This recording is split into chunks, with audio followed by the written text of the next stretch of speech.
And we were very impressed and happy with the reaction of Nigerians. They went back to the farm.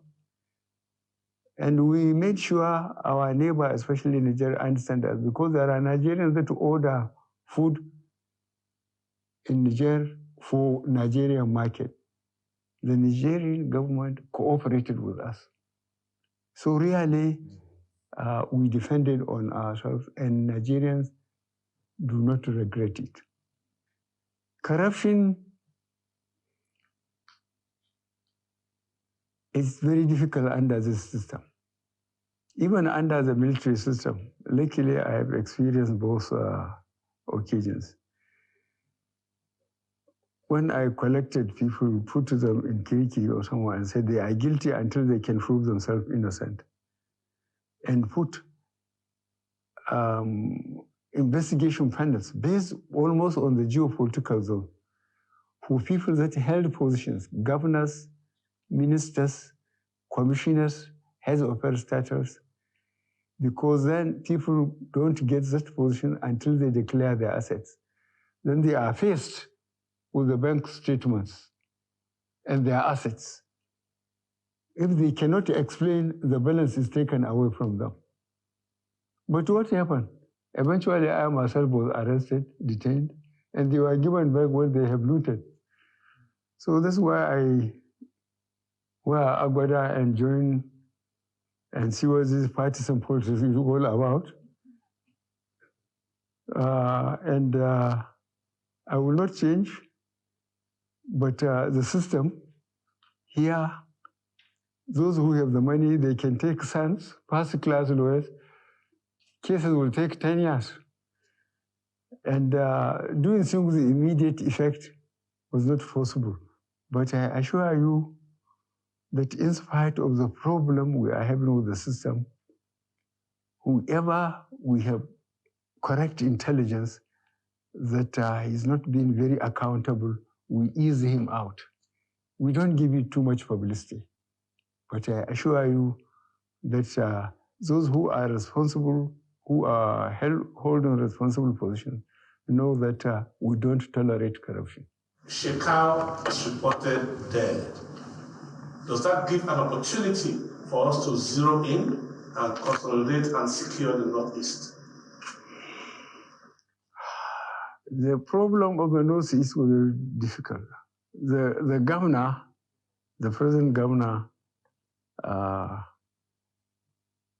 is working very hard. He's taking a lot of risk. And I asked him, this Boko Haram, is it our people, is it Nigerians or people coming out? He said they are Nigerians, most of them. They are Nigerians. As I said, the only way we got them around was that you can't kill innocent people and said God is great. That worked very well, but I think we have a problem of unemployment. We have a problem of a lot of youth looking basically for what to eat, not even to talk of accommodation or dress. The level of poverty is almost unimaginable. So this is a problem. But those who are really keeping in touch with what we are doing, they know the difference between the time we came in and now. And the people of Northeast and South, I think, are the best judges for the performance of this administration, because they know what they were in and they know the condition now. I was Katrina last year, at the height of this insecurity, of this banditry. It's like insecurity has moved from the Northeast to the Northwest. People can no longer go to town. How do you respond to some of this time, especially banditry in the Northwest? Well, I had series of meetings. You know, the whole security apparatus was changed, as you know. All the service chiefs and the IGs went. the ones that succeeded them had been part of the system. So we had series of meetings with them, at least 3 meetings, each one lasted more than 2 hours. Firstly, I allowed them to go around, and see the position on the ground. They made changes in their offices and commands and the men. And we told them that we want confidence to be rebuilt. As you observe, people to go back to the land so that we wouldn't have food problem. And I think that is being done. We are giving it less publicity because we don't want to make them aware that we are taking them head on. But I think those who are in the field know they have been suffering a lot of casualties. And we stopped, for example, mining in Zamfara State. We expelled the foreigners, and we are talking to the government, although he is not in the federal government's party, but we want to secure Zamfara, Sokoto, and so on. And we mentioned Katsina and so on. But the important thing is the question of local security apparatus. We have police in every town. And I've been talking to the police, trying to push them as hard as I can. They don't wear uniform and sling their rifle just to intimidate people, but to make sure, if necessary, they use it to bring security.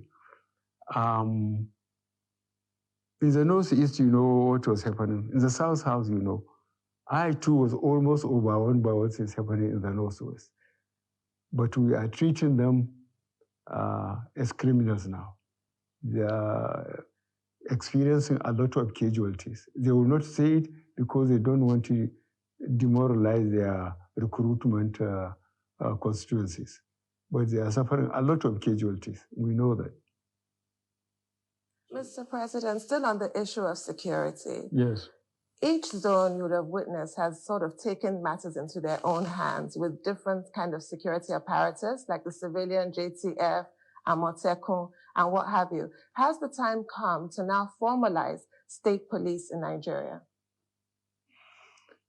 I have seen, or I have been reading it in the newspapers. Those of us who are old enough to know the old NA police and so on. That time, the traditional institutions leaders were very effective. In each community, you know, I will give you one example of recent. 2 governors from the Southwest came to tell me that the cattle rearers in some of the forests there have killed farmers while their cattle were eating on their crops. So I told them, you campaigned to be elected, and you are elected. He said, yes. I said, go back and sort out yourself. Because there has been a system, as all of us here could recall, even though local government, when there are security at each level, at local government and state, it consists the traditional leaders in that area who have been there for generations. So they know all the crooks in their locality. Then the police, then those who come, whether they are cattle rearers or influential traders, they are part of it. They meet either monthly or quarterly, you know, and discuss the security within that level. If it is above them, they pass it on. So I told those governors to go back and go to the old system so that they will have intelligence. They will know what is happening in their constituencies. They just can't go around and win election and then sit tight and think somebody will do their job for them. I just send them back. Mr. President, the 17 governors in the southern part of the country recently called for restructuring. They also announced a ban on open grazing in the southern states. But despite that, the Attorney General of the Federation, Abubakar Malami, SCN, said they didn't know what they were talking about. But what exactly is your own opinion on open grazing? What steps are you planning to take to put an end to farmers' herders clash? You want me to contradict my Attorney General?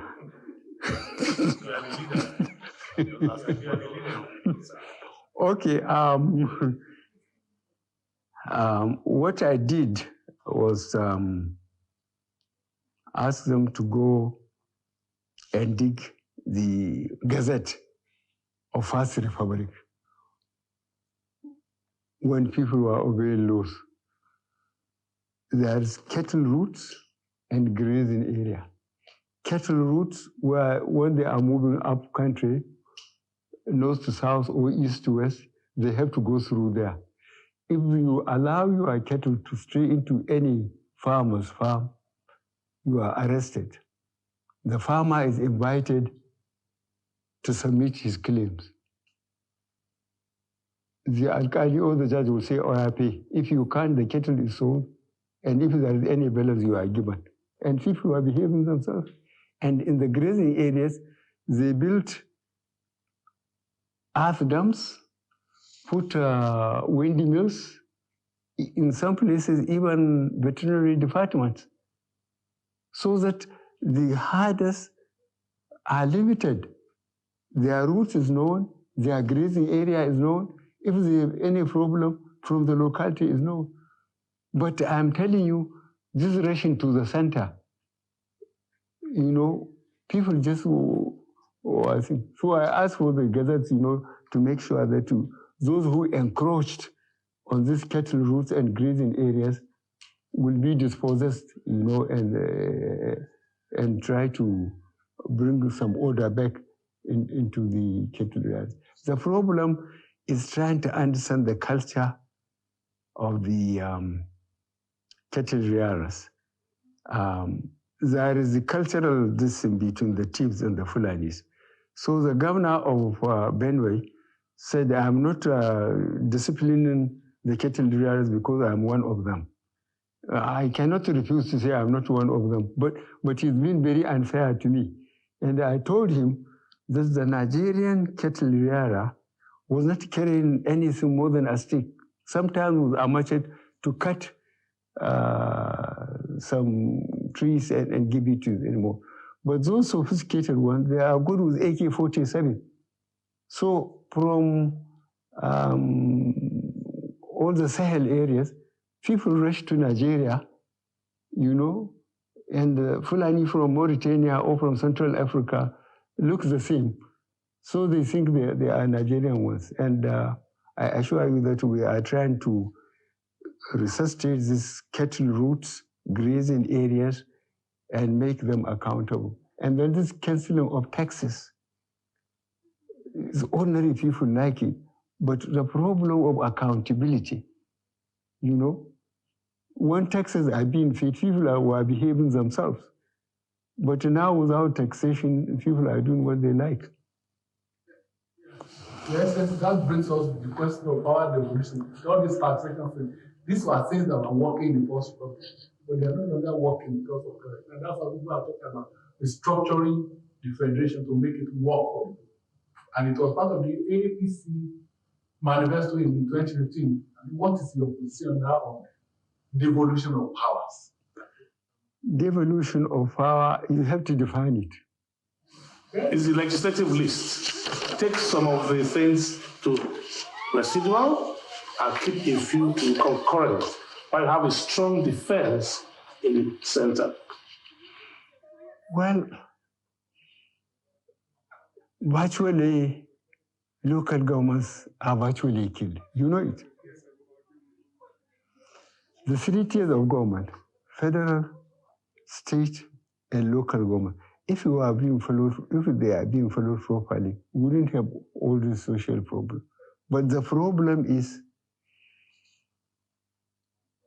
the local government have been virtually killed. And this is not good for this country. It's not good for this country because those who became the local government chairman have been compromised. If your local government is, say, entitled or is supposed to receive 300 million.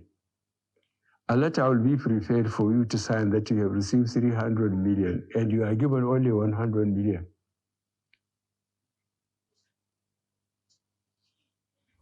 So how can we reduce the powers of governors and give more powers to local governments? By writing a new constitution. And reduce the powers of the president too. While we're at it. The Supreme President has a lot of power. Okay, I think this question of accountability is very important. The schooling, especially education, is suffering so much. If, for example, during our generation, I spent 9 years in boarding school, and the teachers then treat us as they treat their own children. If you do well, you are brought before the classroom and praised. If you misbehave, they remove your thing and plug you there in front of the class. So you just have to behave yourself. But now, one of the chaps from Ogun State, Pastor Bakari, he told me when he came back from America, he went to his alma mater, and he couldn't differentiate between the teachers and the children there. You see, the teachers used to take students as their children, and they have all the time for them. But problem, the standard virtually has collapsed. We have a lot of problem. Wow. Which takes us to the next question. In the northern part of the country, many schools have been subjects of attacks. Now, if these schools are perpetually being attacked by bandits and terrorists, and you want to lift 100 million out of college, and their parents are also under threat, how do you think that goal of 100 million people out of poverty can be achieved? Well, try and appreciate what efforts the federal government has done. One, we have moved all the service chiefs and the inspector general of police. We made new ones. We allow them to go around and see the problem. They have been part of it all the time, but now they are in charge. And we made sure that their priorities is to make sure they have brought normalcy, people to accept the responsibility of their offices and FAFO. They are working very hard on that. We cannot give it enough publicity because we don't want to give fair warning to the real criminals. The ones from Northeast, the ones in the South, the problem is Northwest. The same people, same culture, killing each other, stealing each other's cattle, burning their villages. As I said, we are going to treat them in the language they will understand. We have given the police and the military power to be ruthless. And you watch it, in a few weeks' time, there will be difference. Because we told them that if we keep people away from their farms, we are going to starve. And the government cannot control the public. If you allow hunger, to permeate the whole society, the government will be in trouble. And we don't want to be in trouble. We are already in enough trouble. So we warn them.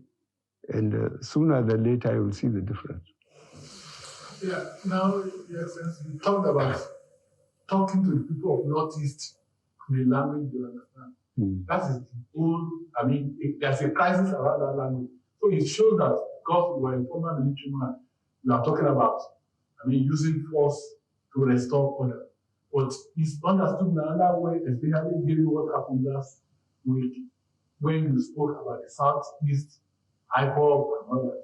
One, the controversy of Twitter. When is the government going to ban Twitter?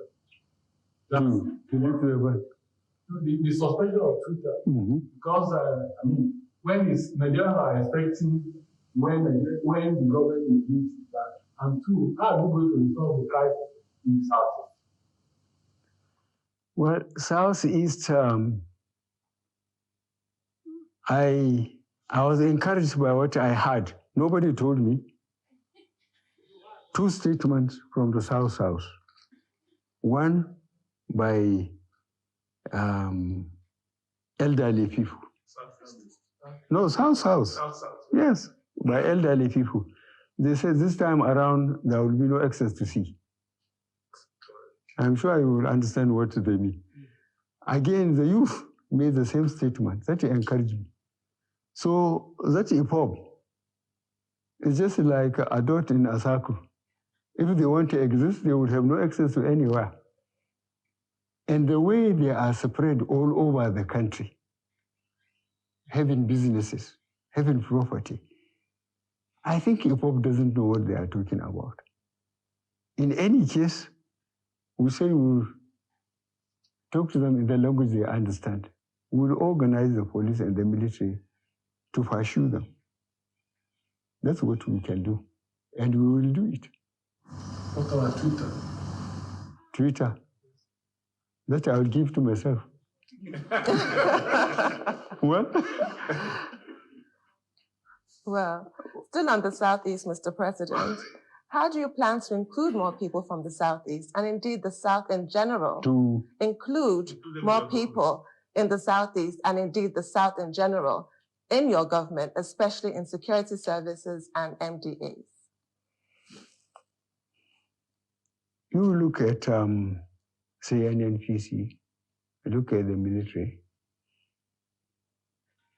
People who have been there for 18 years, or people who have been there, say, for 10 years, they trained in Zaria or in Abeokuta. They come through the ranks. And because they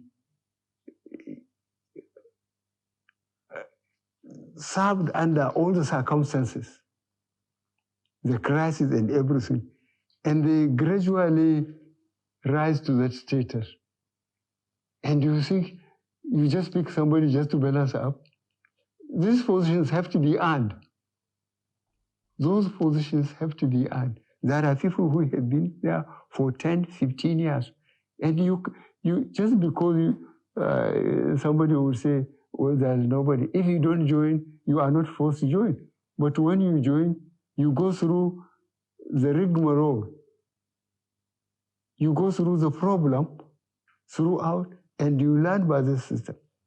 Yeah, but Your Excellency, in the case of the Chief of Army Staff, there are almost 30 generals who have to be retired now or whatever because of demand, because of the rank of the current Chief of Staff. Do you know why he was serving before he became the Chief of Army Staff?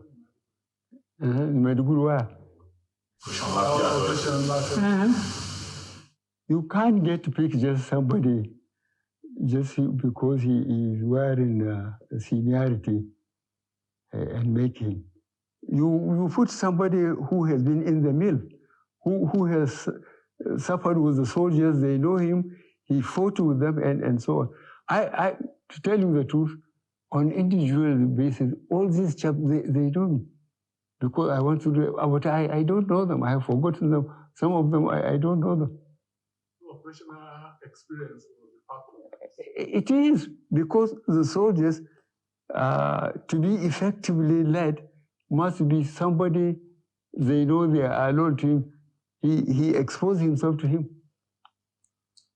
If you leave the security services, I believe one of the things we're talking about is signaling and of belonging. Beyond security, Southeast, they want to be secretary to government. They want to be other things. Like you said, you've chosen 2 or 3 of them, like Okadipo as VP. So you've said you don't have anything against them. So why don't you, as father or bring them more together? Make them feel belonging. Make them feel like your children. You better get a list of our civil servants. If you think there are no people from the Southeast, there are people from the Southeast. But they know they have to go through the mill. Mr. President, I was going to ask about the challenges you referred to earlier about fighting corruption and how difficult it is under a democratic system. Yeah. But there's this perception, general perception that, well, the best way to escape prosecution is to just join the ruling party. Because one or two governors that joined APC, you think that was why they joined? Well, it's a matter of perception. What this administration can do is to make sure that APC lasts beyond this administration. And we started registration from polling unit to ward to local government to the state, so that APC will know how many of them there are in state by state, in even local government by local government, so that by the time this administration goes, they will be firmly on the ground and they can continue. And that is the best thing politically for the country and for the party. So it's not as if, but to have a war orientation, people believe that once you join APC, you rule. That your rule is not to see corruption under the carpet. No, you are very, very unfair to us. Now, to power rotation. Yes. There's an agreement in APC to move power from north and south. But what parts of the south, or where do you think the president should come from to keep your legacy going?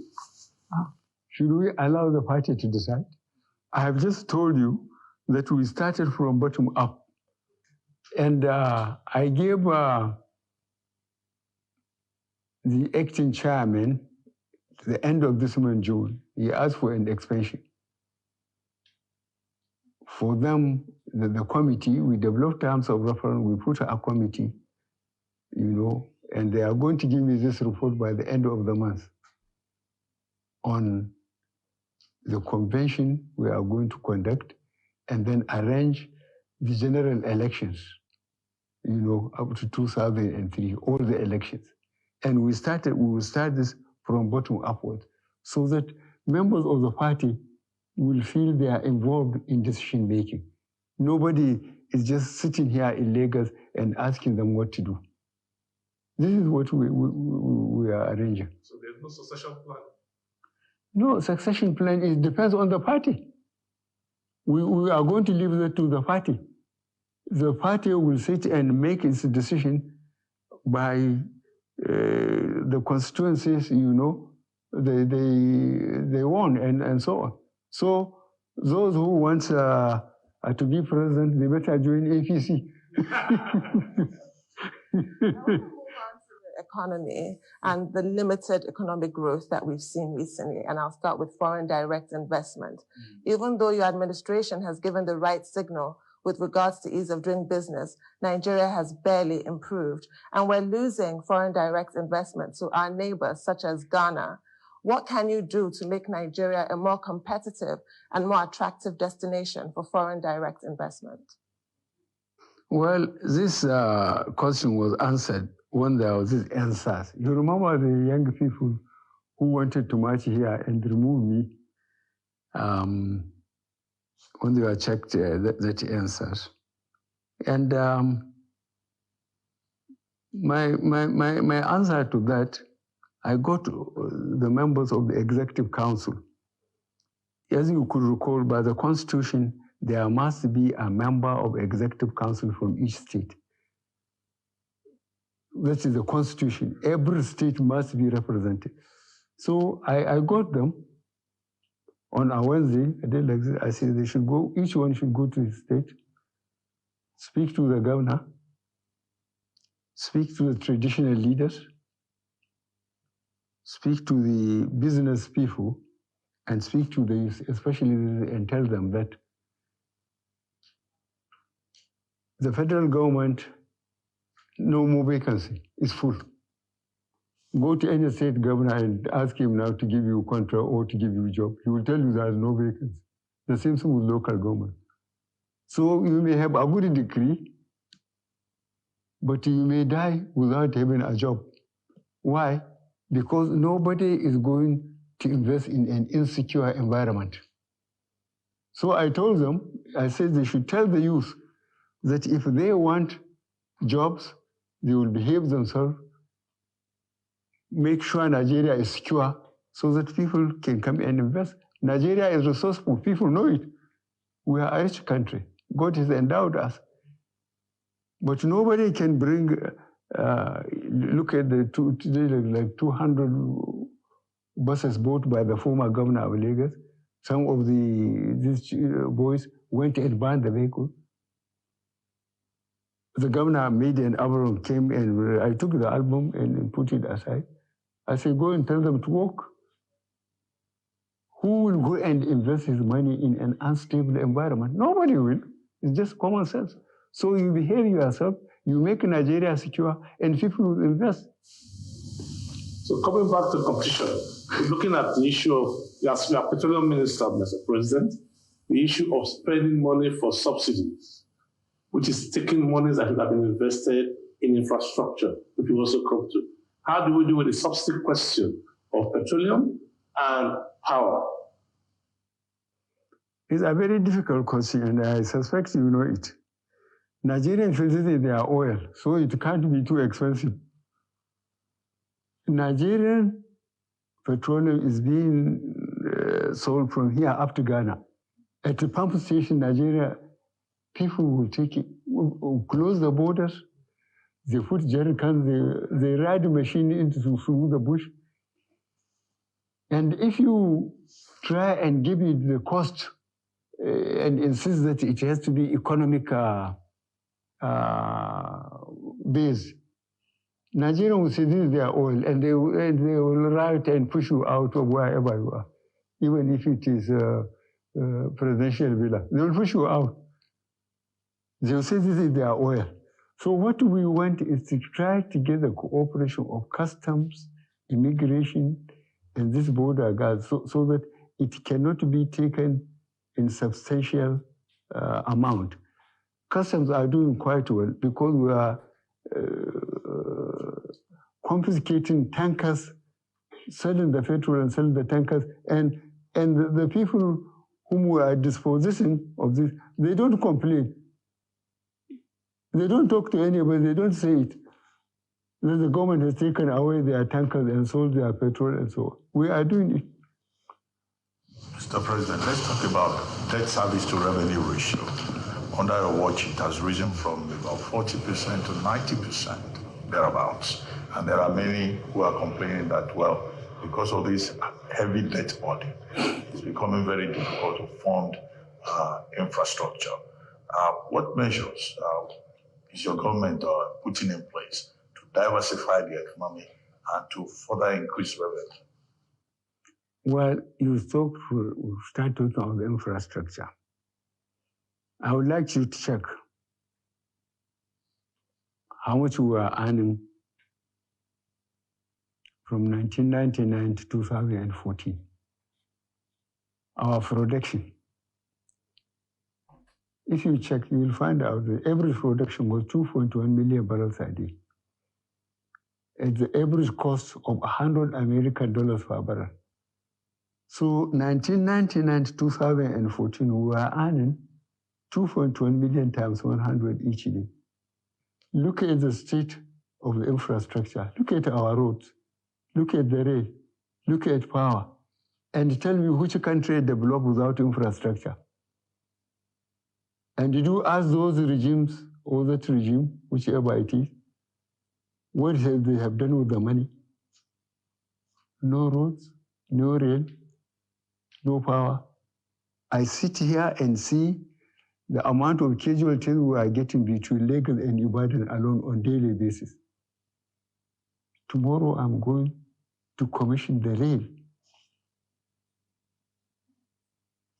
the roads, and ask people who are living in Lagos now going to Ibadan or coming up country, how easy they have found it.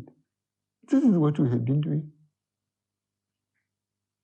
But what have they done with all the money they are getting? Look at power.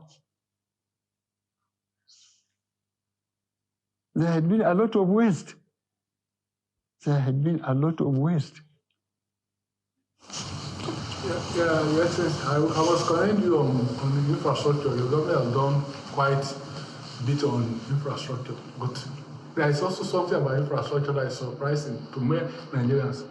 You are carrying a lot of this infrastructure to Niger Republic.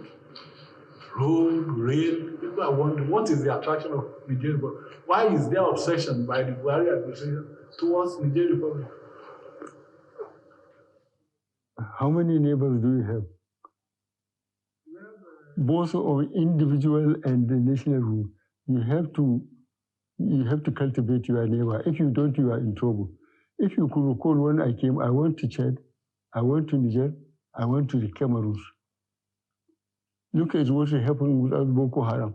If we are not in the good relationship with Niger and Chad and Cameroon, Boko Haram would have done worse things to us than this.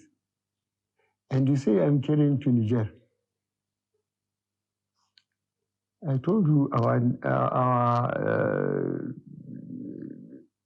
the border between us and Niger is 1,500 kilometers. And in Niger, you see, I spoke to one Frenchman, and I have to tell you this.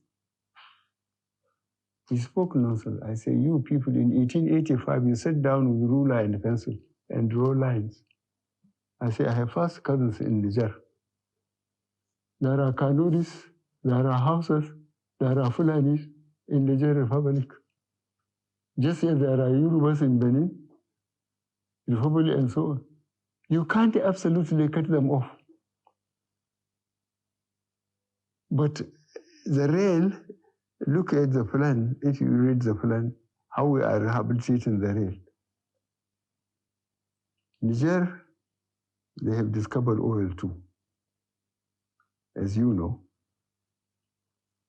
And we don't want to allow them to go through Benin Republic.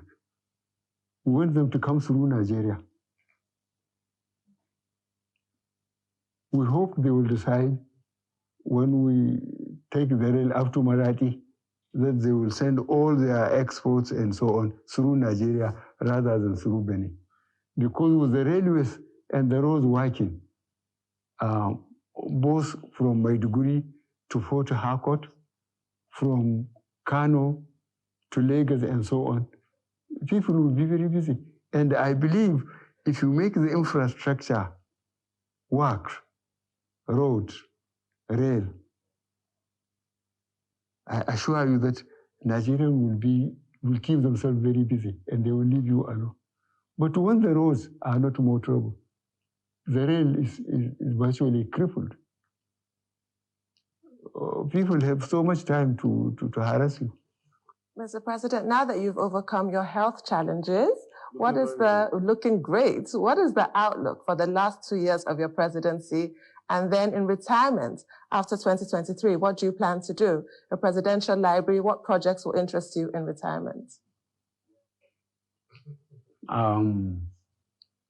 Thank you very much for thinking that I'm okay.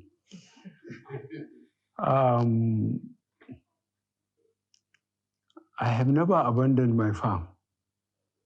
I still have got a number of cattle. And when I leave, I will be going to my farm daily. I will try and keep myself busy. Between now and then, I will try to keep on convincing Nigerians that I mean very well. I will make sure that the 3 identifiable problems we have, security, economy, and fighting crime, I will continue to work on it. And as I said, visibly, we made progress in the Northeast, we made progress in the South, but I'm overwhelmed almost by Northwest, and they are going to get it very soon. Mr. President, what will be the Buhari legacy? Well, I will allow Nigerians to discuss it. I hope they will be fair to me. I wouldn't like to say it myself. I would like Nigerians to try and spend time when we came, both economy and security, where we were, where we have been for the 8 years and maybe around, and try to work out. I hope Nigeria will be fair to me. This is all I need. All Nigerians may be having fears. What's your message to the people of Nigeria today on your 6th anniversary, on where we are, and over the last few days? Last question. Yes, under the system, Nigerians would say what they want. They want their own republics. They don't even talk of the resources, how we can disengage ourselves, how we are going to share what we have invested when we are together, how are we going to share it out, how fair are we going to be to ourselves.